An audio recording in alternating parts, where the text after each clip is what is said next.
This is the third of 3 videos that address the subject of setting up the CoreconLink to Sage 50 Canada. We assume, if you've made it to this point, that you've already reviewed the videos and set up the settings that were discussed in the first 2, and those were the Corecon settings and installation of the CoreconLink on your desktop, and the data setup recommendations for the accounting settings in Sage 50 Canada. This is a continuation of the video where we set up the CoreconLink to Sage 50 Canada on your desktop. The next thing I need to do is check a few settings in global settings. So I'm going to go to the gray gear icon next to my company name, click that, go to Profile. Notice first of all that the accounting system says Sage Simply Accounting, and that which is the same as Sage 50 Canada, and that the country underneath my ship and bill to address also say Canada. Okay. And if I go to the license and add-on information, I should see a CoreconLink for Sage 50 under the option description, and when I go to global settings, my default currency is Canadian dollars. Now I should also have an icon that showed up on my desktop that looks something like this. And so when I click this, I'm going to log in just like I would into Corecon V8 as administrator and click OK. Now if I pull this down, there should be nothing here because we've never actually made a connection before.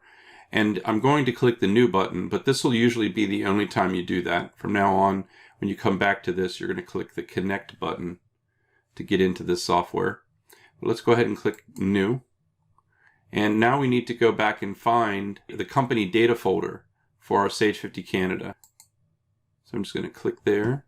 It was in my documents under Simply Accounting, Data, and there's my folder. Even though my Sage 50 is going to be closed when I do this installation and set up the preferences, I do need to come back and make sure that the file, when I click File, I can see that this is switched to multi-user mode because I need to be in single user mode when I do this. And I need to go up to Setup, go to Setup User Roles, and log in as the administrator. Then click the Modify User button and make sure that the rights with third-party products is set to read and write access. So with my Sage 50 closed,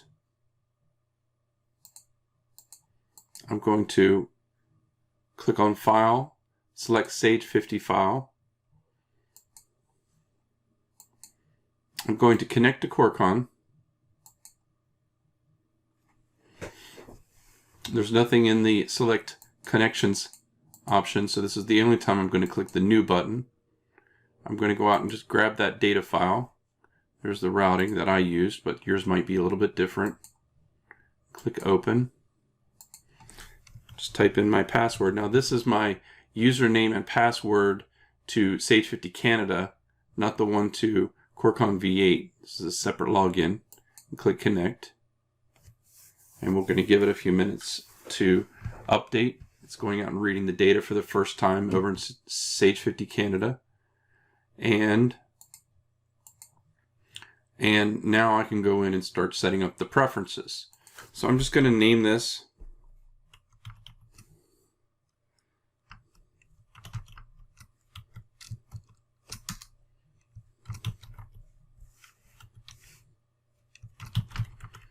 and it's just describing the connection. It's not actually just necessarily describing your company name, although your company name may go there.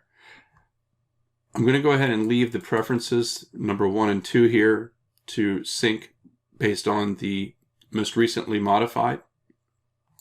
So that's for the company sync and the employee sync. For my job cost code linking preferences, I'm going to go ahead and choose the 00CCUNC as my option. That's the clearing. If all else fails, CoreconLink can't find a place to put it over on the Sage 50 side, it's going to put it under this service item. And then I have a couple options. I could post in detail by cost code. I could post by project number, which really isn't applicable in this case. I could post by project classification or by resource type. I'm going to, first of all, choose to do this by resource type to show you how to set it up. You remember we set up those items for service items. So I just want to go in and basically match these up. So this is M resource or materials. So we're just going to choose materials, labor, equipment, subcontract, and other. All right. So that would be the setup if we're doing it by cost resource. If we're doing it by cost code, remember I did this by division, I would probably want to go to the auto link AP item based on job cost code exact match only. We prefer that one over the job cost code description. We want the actual number, so it's job cost code exact match only. And in that case, there's nothing more I need to do. Corecon will actually make the match for me. Then under build type linking, I have these different build types that I set up custom. And so now I'm going to go in and match these up to make sure they're posting in the right format. And in each case, I'm just going to click export to bills.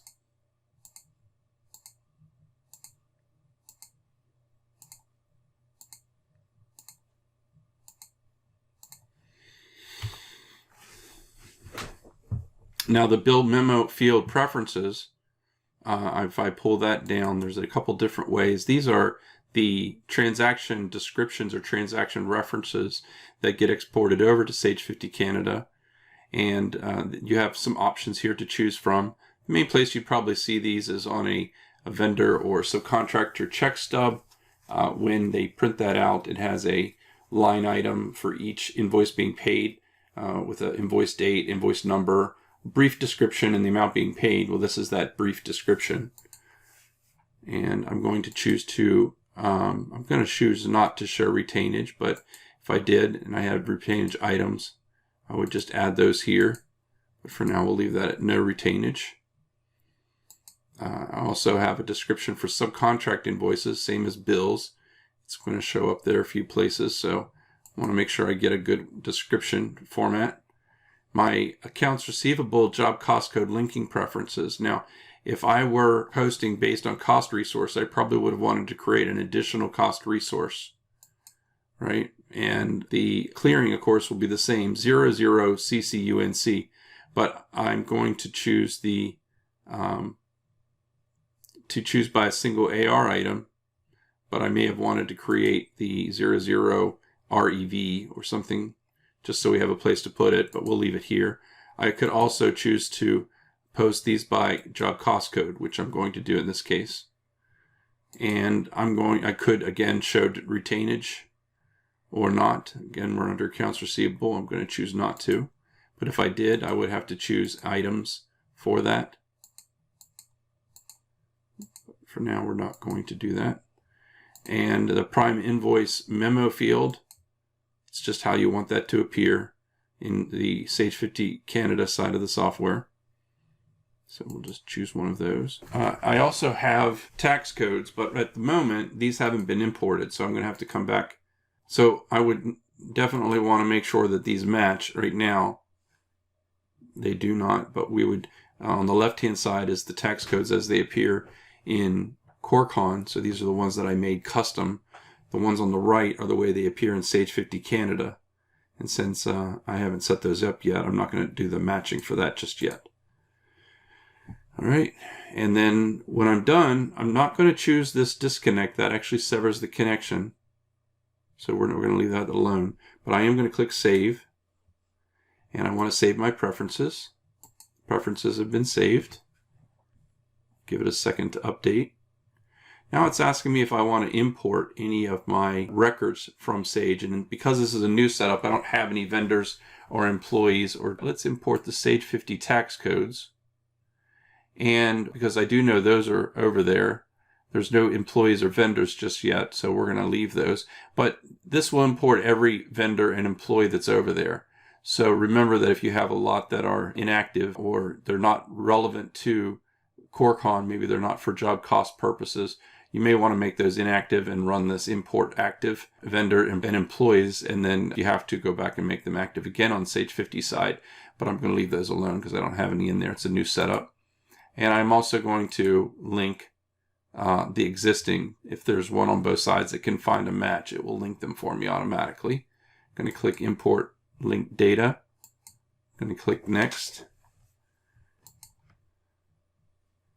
All right. And now, since I have those tax codes in, if we go back to sync preferences one more time, just let it populate. And if we go down here to the bottom, now you can see there's my GST. So we're just going to match that up. We have the GST for exempt purchases, this one. We have GST for exempt sales, so we're matching that one up. And so on. There's the GST with a 7% PST, and click Save again. For more information on the topics we discussed today, we encourage you to go to your help articles. If you go to Help in the main Corecon V8, and then to CoreconLink Utilities and Sage 50 Canada, and you click on the Sync Preferences button, you have a variety of subjects, including subsubjects, additional information that could apply. Since you've already installed your Corecon link to Sage 50 Canada, you also have the ability to come into the link itself. If you click up here to the top, you'll have your own independent help system separate from Corecon V8. If you click on that, you also have the information to go to the sync preferences and additional information below that.